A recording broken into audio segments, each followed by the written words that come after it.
O'zbekiston Respublikasi Prezidentining 2026-yil 5-fevraldagi 19-sonli farmoni bizni maktabgacha ta'lim sohasi uchun juda katta keng imkoniyatlar yaratadi. Xususan, maktabgacha ta'lim tizimida xususiy sektor ishtirokini kengaytirishga alohida e'tibor qaratilgani juda xursand bo'ldik. Hujjat targ'iboti jarayonlarida yaqqol ko'zga tashlanmoqdaki, farmonda belgilab berilgan imkoniyat va imtiyozlar fuqarolarni jiddiy qiziqishlariga sabab bo'lmoqda.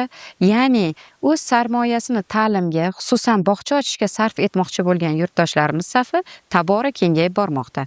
O'ylaymanki, bu boradagi amaliy jarayonlar tez kunlarda maktabgacha ta'limdagi qamrovni ko'paytirishga xizmat qiladi.